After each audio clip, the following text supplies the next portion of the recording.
Hello everybody, my name is Luke Mar and this is Hot Mode, and today on Hot Mode we are getting into the 2024 Bal de Débutantes. If you didn't watch last year's video, the first time that we ever covered Bal de Débutantes, we are talking about this debutante ball in the modern age, which I know is a dichotomy, but it is meant to be this sort of charity event where the young, rich, titled, and famous are all coming together to be a modern soiree thing. It's supposed to be a charity thing, but I think it's really just like a photo op for people. The thing that I love about this event though is we get to see young haute couture clientele. I'm not saying that they're using their own money to buy it, I assume they're not, but we do get to see young people that are going to be wearing some of the great name designers, but instead of it being lent to them by a fashion brand or a PR company, it's something that they actually purchase, and so that I find very intriguing, and it's something that I like to wrap my head around, and I like for us all to see. We're going to be talking about 19 of these Debs, as they're called, and I'll give you a background on who they are and why they're there. But without further ado, let's just get into it. First up, we have Angel Zhang. Angel's father is a Chinese movie director, Zhang Yimou, and her mother is a model named Chi Chi Fei. Now, you'll notice in all these photos, there are young men that are usually on the arms of the women that are debbing. So those are called the cavaliers, and they are young men that are essentially walking them in that tradition of debutantes debuting in society. Now here's what I'm gonna say. The men's suits suck, and we need to talk about that going forward, because listen, I just think that if we're doing this like old school, old money tradition thing, the tailoring should be a lot better than it is. I love the suit. I love a little tuxedo, cutaway tail, love that, beautiful. But their pants all fit very poorly. Now on to Angel. She is wearing Alexis Mabille. Here's the thing about the dress. I think that this satin is really great, but like not for a 19, 20, 21-year-old. Something about the navy blue element, something about the cut where it's this sort of like empire pucker situation right under the bust, and then you have the seams that run down. Like, it just feels, as I said in another video, Nancy Reagan. And here's the thing, if you want to dress like Nancy Reagan, that's your prerogative, do your thing, whatever. But I just think that for a younger person, maybe Nancy Reagan a la the White House, Barbara Bush, like that's not who you really want to look like. Maybe that is, and there are people that are like, no, actually I do want to look like that, and that's great. I just think there's ways to go about wearing more conservative styles that don't show off everything, that are just kind of cooler or more interesting or more dynamic, because I just think this one isn't. What I will say is dynamic about this look is the sleeve that starts with a little bit of clear sequins right at the shoulder and then slowly degrades into this like bouquet situation that is then covered in these clear sequins. So it creates almost like a terrarium, a vase sort of shape, and these flowers underneath are really, really lovely. That's the part of the dress I really enjoy. I just think the actual silhouette of it is a little blah. And I do know that for a debutante ball, you want to dress a little bit more, but this one feels a bit blah in general, except for the sleeve. Sorry, Angel, but I'm happy for you. Next we have Apollonie Halard, who is the daughter of the architect Bastien Halard and Vogue contributing editor Miranda Brooks. Now she is wearing a Schiaparelli, and I think that this is kind of a good way to go about doing Deb. Feels cool, feels young, it feels fresh, but at the same time, it's still very dressed up, it's a gown, it feels more modern. So the front of the dress is this beautiful little silk sort of drape style. It has this very stiff neckline, but right below the actual neckline, we see the draping of this light pink silk start to come in. Feels very Daniel Roseberry at Schiaparelli. Now, the back of the dress is a full black velvet panel, and then it has a long train. I think it works. I think it's chic. I think it's easy to understand. I get it. It feels relatable. It's not too crazy woo-woo surrealism Schiaparelli. I think the necklace is okay. Like, the necklace itself, I'm sure, is beautiful. It's styled with it. I think it's fine. It doesn't hurt it. It doesn't really help it.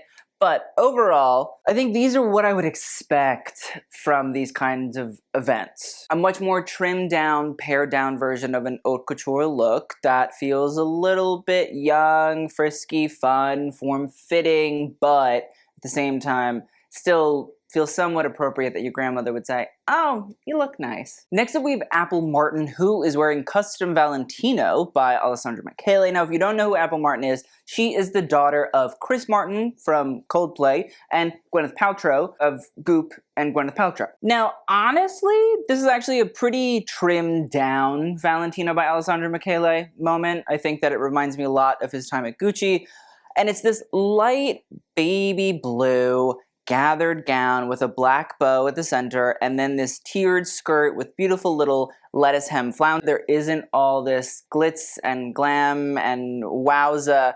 It feels much more relevant to the idea of not only the Maison Valentino itself and, you know, Valentino Garavani, but the idea of the gathering, this sort of micro gathering, Vianney, Madame Grey, all that kind of jazz, but a little bit more flouncy, a little bit more artistic, a little bit more avant, but yet at the same time it still feels simplified, if that makes sense. It's certainly not my favorite dress of the bunch, but I don't think that it looks bad, and I do really love the close-up of Apple here where you can see that gathering. I do love getting to see that texture work and up close. Something I also found really, really interesting is, you can't really see it, but in one of the pictures her hair is up, and while her hair is up, she's actually wearing a brooch or like hair piece that is a ruby and diamond style, and it was from the Archduchess Marie Anne of Austria, Princess Elie de Bourbon Parme, which I thought was really, really intriguing. It's a sort of ribbon style with a big ruby in the center. I actually think it's kind of lovely. I find the jewelry element of this whole experience very interesting. People were saying that the jewel pieces were moving around to different people. I mean, I believe that like Isabel de Poligny was also wearing the same thing that Apple was wearing at a certain point. So like, I don't really know how it all works or, you know, what it is. Maybe it's like the moving jewelry train, but something's going on there. I kind of assume that's part of the whole charity thing, but I don't know. Next up we have Cornelia Manou. Now I don't really know what her lineage is. I do know that there was a Greek aristocratic family called the Manous, and at one point there was a woman named Aspasia Manou who was married to Alexander I, king of Greece. I don't know if she's related to them, I don't know if she's not, but I don't know. But if you want to lay that on her, be my guest. Now Cornelia is wearing Celia Kritharioti, who is a Greek designer, and I actually think the dress is rather nice. It is a square neckline, it's heavily beaded and crystallized, and then it's this sort of princess ball gown style. Nothing really crazy. The waist isn't super nipped in, but at the same time the skirt really does sort of flare out. It's big, it's bold. I think she looks lovely. I think this is that kind of easy, perfect meet in the middle of the old world and the new world. I also think the color, because it's so light and not super duper daring, it does sort of play into that sort of purity mumbo jumbo that they used to hawk all the time, still technically I guess do. I don't think at this one they're hawking the purity element of it, but some modern debutante balls they are. And so I think this kind of works. I think this is a good mixture of old world, new world, modern, traditional, etc., etc. I think the necklace looks rather nice on her, that little blue sapphire. Lovely. Next up we have the Countess Alienor Loppin de Montmort. Now she is wearing Emmanuel Ungaro. Now Alienor comes from the Loppin de Montmort family, who can trace their lineage all the way back as nobles to Burgundy. I believe it's something like 14 something, that's how far they can go back. Now we can see that she's wearing this black lace high-low gown with a little ruffled hem. I'll be honest, I do know that it's from her grandmother's wardrobe and she's really happy with it and I love that for her. Maybe it's just the photos that I'm seeing. I'm not really getting like the full effect of the dress, or I'm not being able to like actually see what the dress looks like just standing still, draping down, because this one, it looks like it's asymmetrical and it moves a bunch of different ways. The other one, she's like being held by her cavalier. So I don't really know what exactly is going on. It does feel very 80s, I think, that ruched bodice element, you know, the little bow at the center, and then the lace that's tiered and all that kind of stuff. Here's, I guess, what I'll say. I know people are gonna be like, that looks exactly like Apple Martin's dress. It doesn't. They're not the same at all. They're similar in terms of fitted bodice, skirt, but not the same at all. I don't love it. I don't hate it, but I don't love it. I just think it's a black dress with a ruffle, and like she wants to pay homage to her grandmother, and that's really lovely. I just was kind of shocked to see that Ungaro was the brand that she was wearing, you know what I mean? Next up we have Ella Yam, and she's wearing Giambattista Valli. Now her father was a Hong Kong actor named Simon Yam. Again, it seems we're getting a lot of like high-low dresses. I do know that this is a silhouette that Giamba does quite a bit. I like the color on her a lot. I actually like the fact that at the bust neckline area you have this sort of big poofy ruffle thing jutting out, because it does play into what we see in the high-low situation. You can see those sort of ruffles at the hem. They're really lovely. They follow all the way to the back because that's a long train. We can see in more detailed pictures that that sort of big loofah-esque situation at the neckline does go all the way around the bodice. And she's wearing this sort of tiara that is raised, so it's not like actually sitting in her hair, it's just sort of like sitting like almost like a halo on top, but we can see the lines where it sort of builds in. Overall,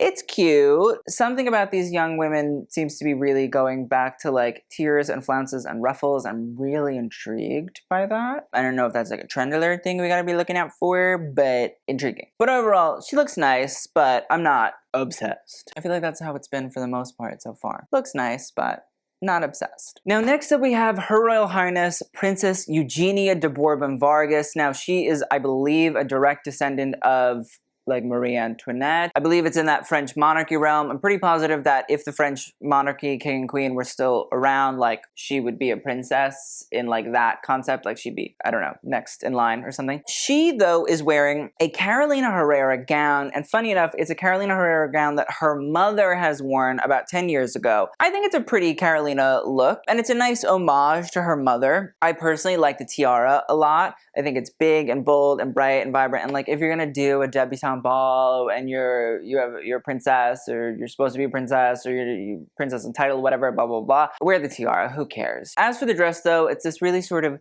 dusky blue, and then it has beautiful silver and gold embroidery that sort of fireworks itself all around and all up and down the gown. I think it looks nice on her. I do think that maybe in certain pictures it doesn't really fit as well as it did on her mother. I do think it looks nice though. I think it's sweet, I think it's fun. I assume it's from when Carolina Herrera was still at the brand and not West Gordon. I think it looks sweet. You know, it's kind of what you want to expect from something like this. Next up we have Isabel Quirot de Poigny, and she is wearing Stephane Rolland. Now, I don't know exactly about Isabel's whole backstory, but I do know that being of de Poligny, I assume is from the Poligny county or like city that is a part of Burgundy. Has a very old history. You can go back to like, I don't know, the 11, 12, 13, 1400s, etc., some sort of like count, maybe not count, nobility, not nobility. I don't know. But that's my background check on her.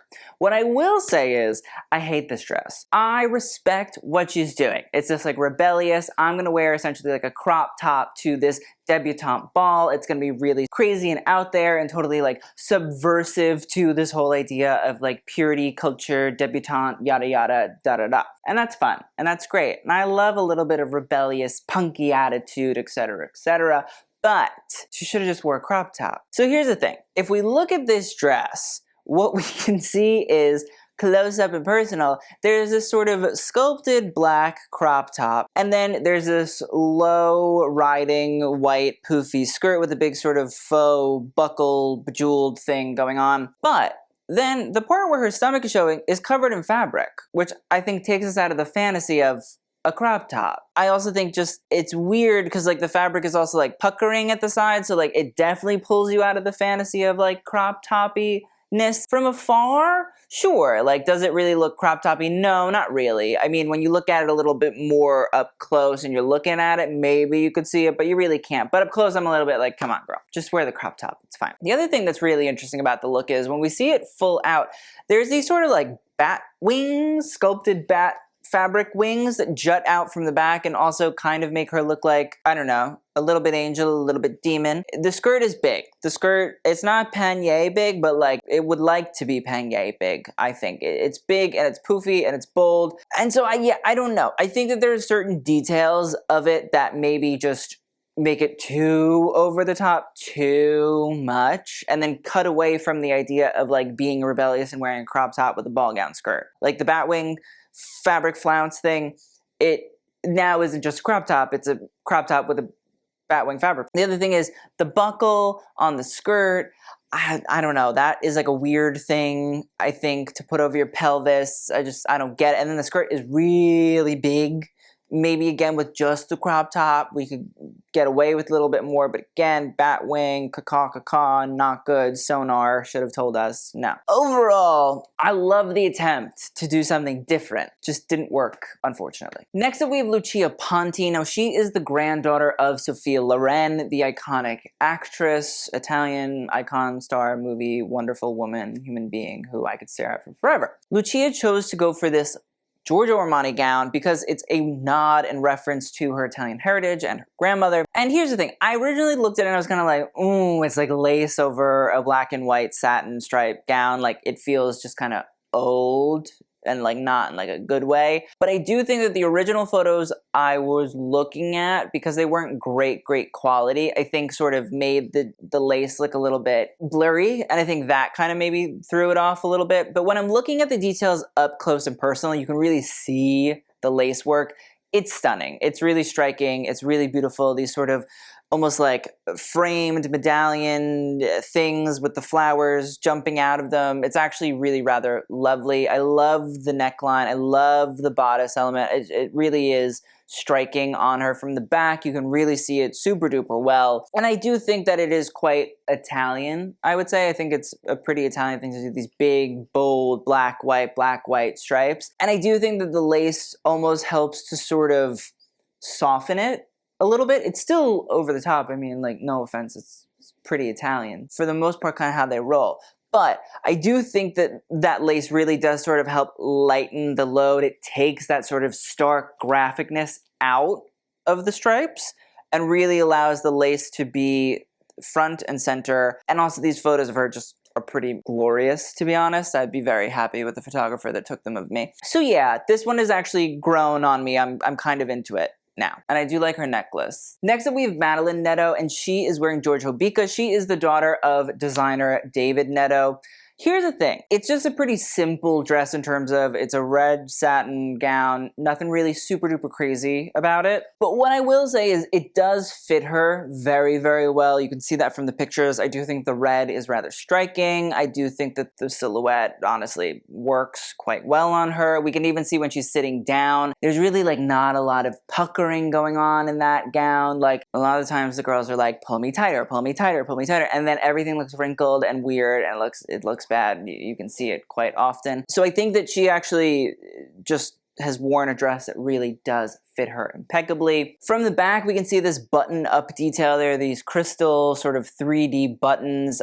I think it's a nice dress. It's not really super exciting whatsoever, but like, it's a nice dress. It doesn't hurt my feelings. Next up, we have Marilia Van Vadicus, and she is wearing a Nathan. I don't want to waste all the time like getting into the research, but I'm pretty positive that either way, one of her great-great-great-grandparents was the brother and or sister of Tsar Nicholas, and so there's something going on there. She is obviously Russian aristocracy, or was Russian aristocracy, but her family fled post the revolution, or pre-revolution, I don't know. Here's the thing about the dress. Bubble hem, really beautiful. I love this sort of periwinkly, icy blue satin. I think that the gown fits her pretty well. Maybe the flowers are not the best thing. At least respect that we're trying to add some sort of intrigue and interest to the dress, because otherwise it really would just be like a bubble hem ball gown. Satin can be really hard to pull off, and I'll be honest, it's not as wrinkly and crinkly as I would expect it to be. I think it's okay. I think the necklace actually kind of works with what's going on somehow. I don't know, those big baubles. Not really super exciting, but again, like a lot of these aren't. They're just kind of nice prom gowns. Next up, we have Mina Muniz Chape, and she is wearing Jean Paul Gaultier, but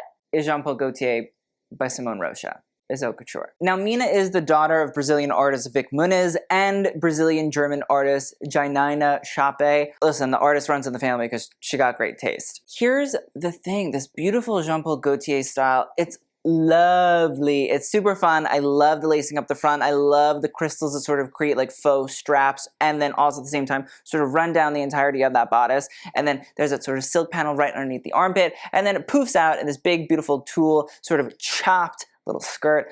I love it. It's super beautiful. It's super fashion. It's super easy to understand. It still feels very much a part of that world of debutante and all that, but it has a little bit of intrigue, a little bit of interest. I think it's a cool way of doing, again, blending the old and the new. It's still fashion. It feels a little wedding dressy, but like that's okay, because I'm pretty positive they were supposed to always wear white when it came to debutante balls historically. So like, she's got the memo. I'm into it. I do think that we need more Gaultiers at these events. I know that we're supposed to spread the love to all the haute couture houses, but maybe we shouldn't. Overall though, Mina is striking. She is gorgeous. Great sense of taste. Beautiful.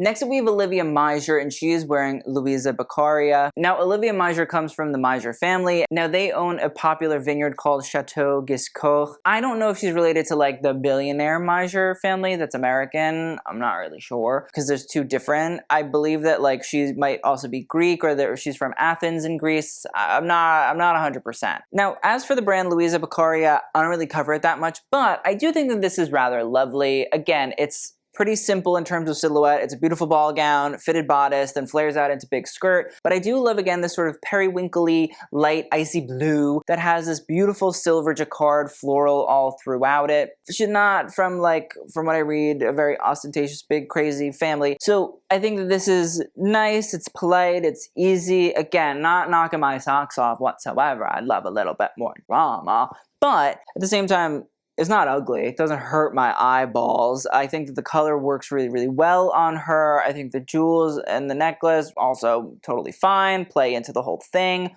Overall, rather lovely. Next up we have Una Finch, who is the granddaughter of the British actor Peter Finch. Now she is wearing Chanel haute couture, and I will say this is from Virginie Viard's last official haute couture collection for Chanel. And I'm gonna be honest, I think it's a great example of like, wow, the styling. It just changes everything. I don't think that the dress is fantastic. It is very much a remnant of like Chanel from the 1920s, 1930s. You have this drop waist, you have a lot of sort of textural detailing that sort of create these stripes. It's very Chanel, the feathers and all that sort of stuff. It's something that Karl Lagerfeld most definitely kept in a lot of his collections, something Virginie really definitely went into as well. I just think that without the white stockings, which was something that we were always seeing, or white leggings more so, it does definitely help the dress a little bit. The dress needs all the help it can get. As we can see, it's these sort of striped, textured panels that are sort of wrapped around. There's a little bit of chiffon that like ties itself loosely around the hip area. Then it flares into these little colorful pastel feathers and then ends in a little bit of tulle or chiffon at the bottom. Here's what I'm gonna say. It's just a weird dress. I don't really think we needed the sash on it, but again, I understand the drop waist effect there. I just think the proportions of it are off. I think that it's a lot of texture work going on and it really clashes, and luckily without the legging thing, it's better, but this whole thing was supposed to be like, oh, you know, young women want to buy Chanel. Is that the Chanel they want to buy? Because I hope it's not. Next up, we have Peyton Spat, and she comes from a tech billionaire family out in San Francisco. Here's the thing about Peyton's look. She's wearing Dolce & Gabbana Alta Moda, which is their haute couture line. It's this brown velvet sort of draped bodice, but then it flows into this very big Dolce, Italian, Baroque, Sistine Chapel-esque sort of printed skirt. You know, there's cherubs and there's saints and there's Athena and there's frame. It's a lot. It looks like, well, I don't want to say it looks like Michelangelo painted it. He didn't, but it feels very ceiling of an Italian church. This is one of the aesthetics that I kind of do always love from Dolce, is this sort of really Italian painting, get into the cultural importance of the Renaissance, etc., from them. I think it works. I think it is something that they most definitely have always sort of pioneered in that regard. They were always unabashedly into the Sistine Chapel and the Byzantine Empire and mosaics and bringing that into clothing in different ways. So like, I do think it's interesting. I do like it. I'd be interested to know if she's actually Italian or if it was just like, oh, I love Dolce. So that's a question. But as far as Dolce things that I've seen in recent years, this one like doesn't hurt my eyes because it's unabashedly gaudy and it's okay with that. Maybe the bracelet that she's wearing, I'm not okay with that. I don't get it. It's a little thick. Next up we have Raisa Pandey, and she is the daughter of Bollywood actor Chucky Pandey and also sister of Ananya Pandey. I am very excited. She's beautiful. She's wearing Elie Saab. It's this stunning haute couture gown from not the most recent collection, but the season before. That's what a lot of the haute couture looks are from. I believe it's fall 2024. It's beautiful. Like the off the shoulder, this sort of floral meandering that comes right from the shoulder into the bodice, then out on the outer sides of the skirt and sort of leaves blank panels of the chiffon to be there, but then sort of comes back in. It's like this wonderful, gorgeous, stunning experience. She looks ethereal in the dress. It's that beautiful ball gown silhouette, but I think that honestly, the off the shoulder does really help to frame the upper part of the body. And I also think that, again, that sort of skirt size is perfect. It allows the waist to feel nipped, but at the same time doesn't make it feel too extreme. I think that the florals really, really work well. Again, golds and whites, it sort of brings you back a little bit into the debutante balls of yore, but it still feels a little bit more modern. It's not, you know, super duper covered up and all that jazz. I think she really looks ethereal. I think that the embroidery and the applique is so luscious. Like, her and the model on the runway look equally as beautiful and stunning. Next up we have Sienna Gallienne. Now, she is the granddaughter of a Belgian billionaire called Albert Frère, who apparently was like the master of multinational mergers. The more you know. And she is wearing Dior Haute Couture. It's by Maria Grazia Chiuri. You can kind of tell that most definitely. Not only can you tell it just from like the silhouette and like the lack of like a wasp waist, but also I just think the color choice, like, yeah, grayish, totally Dior. But what I will say is, I don't think it's awful. I think with dresses like this, you can kind of see why there is a big Dior clientele for Maria Grazia. You get a sort of beautiful floor-length gown, and it definitely has evening appeal, but it's not too crazy, it's not ostentatious, it's not out there. I don't like it, but I understand it. What I'll say is the bodice has an intriguing sort of line work. It comes down and creates these L shapes, which I think is meant to sort of help sort of nip in the waist, but through visual means. And then you have this gathered skirt that's a lace polka dot. What I really love is the necklace. Beautiful necklace, stunning necklace. I think it's the right neckline to wear something like this with. I just wish the dress had a little bit more pizzazz to it, because I think for a young woman who's a brunette, grayish doesn't really like do anything. Like, she looks pretty, sure, but a little something extra would be nice. Next up, we have Sofia Yadigaroglu, and she is wearing Iris van Herpen. I love Iris van Herpen. Great designer, very cool, very avant-garde, very out there. The thing about this dress that's interesting is there are these sort of laser cut panels that go all throughout the dress. You can see it at the neckline, and then it sort of flows all the way through this high-low experience. The great thing about these sort of laser cut styles is I know that they're all pretty much hand put on, so like they take little tweezers and they put each one on and it creates this really beautiful sort of bone or skeletal like structure to the dress, and they do sort of shine interestingly, and it goes back to the sort of biology element that Iris van Herpen always looks at. I think what my issue is it's pretty much a cocktail dress with like a built-in high-low skirt on top, and it just doesn't feel like it's really going for it from an Iris van Herpen perspective. I think maybe that's my issue. I understand that maybe wearing like a crazy Iris van Herpen look would be a little bit too out there for this event, but at the same time the girls are wearing crop tops, so like, what is too out there? Like, if you're gonna do it right. Who cares what the girls say? And I think that there's so many beautiful ethereal Iris van Herpen looks that you can definitely get away with wearing. They're a little bit kooky, a little bit mad scientist-y, but they look so stunning and so striking and so intriguing and so ethereal and so goddess-like that who cares? It just feels a little bit Sweet 16 with a big side skirt on it, you know? And lastly, we have Sophie Kojo, who is the daughter of actress Ari Nicole Parker. She's wearing this Oscar de la Renta style. It's a plum ball gown with an asymmetrical draped sensibility to it. I don't love it. I think as far as Oscar de la Renta gowns go, this is not a good one. I love Oscar. I think they're wonderful. I think they make some of the most beautiful gowns in the world, both from like just a traditional classical perspective and also from like an experimental, exciting, cool perspective. I just don't think this one is great. I don't love the asymmetrical neckline with the sort of bulging drapery that it looks deformed. I assume rosette sort of meant to be draped into the side of this high slit. It doesn't land, it feels flat. I don't think it works well just from what I'm looking at. It looks a little bit better where she's on the arm of her cavalier. It seems like it's a up angle shot, like they're shooting it from down here, but from a normal angle, it just looks weird and bulbous. I don't love it. I just think that there are like so many better Oscar dresses that could have been put on her that would have looked beautiful. Just saying. Alright, so this is the end of our Le Bal de Débutantes looks, let's talk about a belle of the ball. I'm not gonna like be mean to anybody and say like you're the worst dress. I know that it's like, yes, they can handle it, eat the rich, District 13, yada yada yada. I'm feeling very French today. Fine, do your thing. If you want to say whoever you thought was the ugliest dress, put it in the comments below. I'm just gonna do a belle of the ball, and to me the belle of the ball goes to Raisa Pandey. That Elisab was, ugh, definitely one I really enjoyed. So, thank you guys so much for watching. I hope you guys enjoyed. I will see you guys in the next video, and TTYL.